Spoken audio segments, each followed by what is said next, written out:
Hello! Meron po ba kayong pinagdadaanan sa buhay na kabigatan, maraming problema? Pinapanalangin naman natin ito. Maayos naman ang ating pananalangin at sincere tayo na gusto nating mawala ang kahirapan ito, ang kabigatan ito para mawala yung stress natin sa buhay at mabawasan ang mga kulubot sa ating noo. Sa gitna ng pananalangin natin, hindi pa rin mawala iyon. Nananalangin tayo sa Diyos ng may pagpapakumbaba. Pero bakit no ang sagot? Ano ang dahilan? Tama naman ang ginagawa niya. Sumusunod naman sa kalooban ng Diyos. Naglilingkod naman sa Kanya. Bakit no ang sagot sa panalangin? Alam niyo po, hindi kayo nag-iisa dahil meron pong isang taong nakaranas ng ganyan. Siya po ay malawak ang pananampalataya. Magaling siya. Mahal na mahal ang Diyos. Naglilingkod sa Kanya.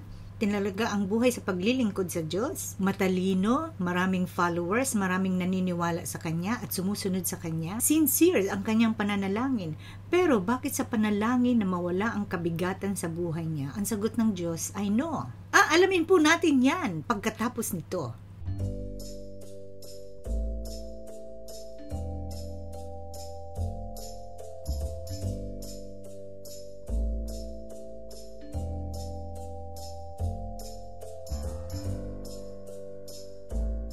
Hello po, si Ate Nen po ito at gagawa na naman tayo ng inspirational at sana hindi kayo nagsasawa sa mga inspirational na ito at hindi kayo naiinip sa mga pinagsasasabi ko sa inyo. Pero alam nyo, ako po ay malugod sa aking puso na gusto kong i-share yung mga naranasan ko din at paniniwala ko sa Panginoong Diyos. Tulad nga po ng nabanggit ko sa simula ng aking vlog, bakit ang sagot ng Diyos ay no sa taong ito? Binanggit ko po dito, ang binabanggit ko po dito ay si Apostol Pablo. Kilala niyo yan. Si Pablo po ay mayroong malawak na pananampalataya sa Diyos. Kabisado niya ang Biblia. Marami siyang alam sa Biblia at pinamumuhay niya yon. Siya ay mapanalangin. Siya ay nagpagaling ng mga may sakit at binuhay yung mga patay. Pero sa kanyang personal na buhay na may pinapanalangin siya para sa kanyang sarili, hindi siya sinagot ng Lord na mawala iyon. Ang sagot niya ay no. Bakit kaya? Alam niyo po ba, ang reason na pinakita sa kanya ng Diyos ay to keep him humble. Number 1, maging siya ay mapagpakumbaba at maging totally dependent sa Panginoong Diyos. Grabe ano? Yun pala yun. Hindi naman sinabi doon at hindi naman binanggit doon na ano yung thorn of flesh, tinik sa kanyang buhay, na nakakapagpahirap at nakakapagpabigat sa kanya, lalo na sa paglilingkod sa Diyos. Kapag ang tao po ay successful, umatagumpay sa anumang mga ginagawa natin sa ating career, meron palang delikado doon. Ang delikado doon ay magiging proud tayo sa sarili natin. Kaya ganun ang ginawa ng Diyos kay Pablo na sinagot siyang no. So sa Panginoon po kasi, hindi approve sa Kanya yung marami tayong blessing at minsan yung blessing na yun ay nagiging cause ng pagiging arrogant natin. O diba? Ibig sabihin pala, minsan ang pagsubok, ang pagsubok, ang kahirapan ay nakakapagbigay sa atin ng humility at ang mga blessing ay merong delikadong effect sa atin. Yung pagiging arrogant natin. Ay, grabe! So, yun ang dahilan kung bakit no ang sinagot ng Diyos kay Pablo. Ayaw niya maging yung tumaas yung pride natin. Kaya ang tanong po, kung mayroon ba tayong pinagdadaan ng kahirapan sa buhay o talagang nakaka-stress, mabubuhay pa ba tayo ng maayos? Ang sagot po dyan sa Bible ay yes. May iwasan ba natin to? No, kasi hindi natin kontrolado to. Ibig sabihin noon, biniligay yan sa iyo ng Diyos at hindi natin kontrolado yan. Yung mga challenges sa buhay na it irritates us, yung nakakairita, yung parang wala na bang pag-asa na mawala ito sa buhay? Kasi gusto kong maayos ang buhay ko eh. Gugustuhin ba nating mawala ito? So, ito po yung shinare ni Pablo, 2 Corinthians 12:7-10. Babasahin ko po ito sa inyo. 2 Corinthians 12:7-10. Or because of this surpassingly great revelation, therefore, in order to keep me from becoming conceited, I was given a thorn in my flesh, a messenger of Satan, to torment me. 3 times I pleaded with the Lord to take it away from me. But he said to me, My grace is sufficient for you, for my power is made perfect in weakness. Therefore, I will boast all the more gladly about my weaknesses, so that Christ's power may rest on me. That is why, for Christ's sake, I delight in weaknesses, in insults, in hardships, and persecutions, and difficulties, for when I am weak, then I am strong. Thorn of the flesh natin, minsan may mga pagsubok sa buhay na hindi natin maiwasan, yung hindi natin pwedeng ipagwalang bahala o gagawa tayo ng paraan para mawala ito. Meron po palang purpose ang Lord doon. Yung sinabi niya sa atin na yung grasya niya sa buhay natin ay enough, sapat na. Binigyan tayo ng thorn of the flesh para to keep us from being conceited, arrogant, mayabang. Pero minsan, ang kaaway, si Satan, ginagamit niya yon para mas lalo tayong mainis, mas lalo tayong hindi mapagpasalamat. Pero may sinabi ang Diyos sa atin. Kahit hindi natin maiwasan yung kahit yung mga thorn of the flesh ay nasa atin, meron siyang sinasabi at napakaganda nun. Ito yung pangako niya na ang kanyang biyaya ay sapat na at makakayanan natin yon. At ibig sabihin noon, hindi nagkukulang ang Diyos sa atin para tayo ay malampasan natin yon. Kung may mga taong nag-iinsulto sa atin, malalampasan natin yon.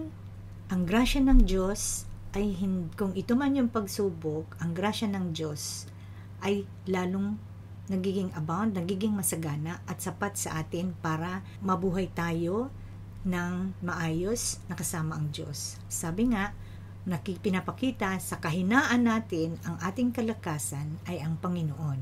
Kaya ang sinabi ni Pablo, mas lalo ko pang sasabihin na mahina ako kasi pag mahina ako, madidisplay yung power ng Lord sa akin. So, ganun po yun. Ang kalakasan ng Panginoon ay nasa atin kapag tayo ay nangihina na sa mga pagsubok na dinadaanan natin. Nakita ni Pablo na ang thorn of the flesh na ito ay ito yung grace developer sa buhay natin.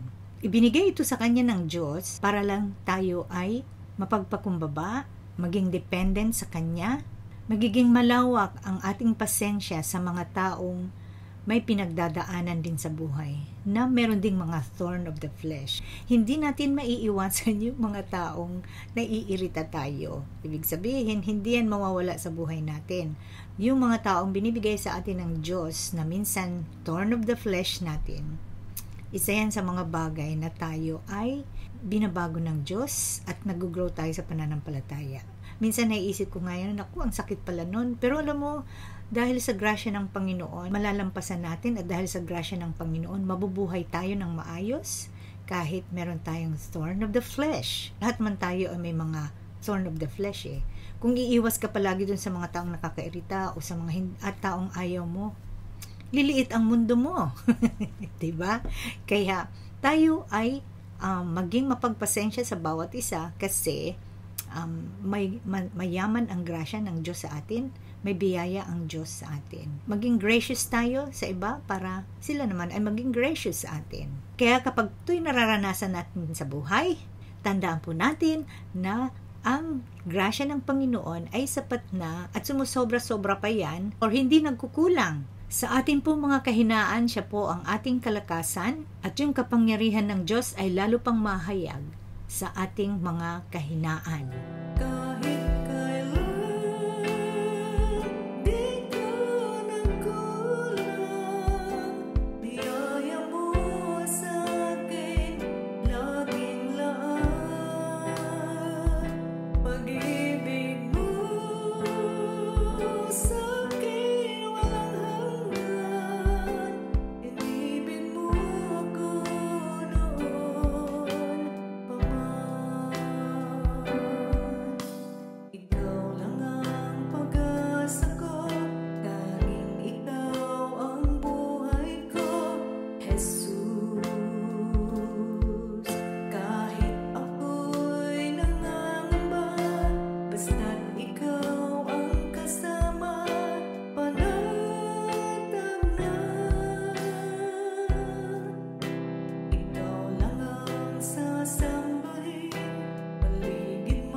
sa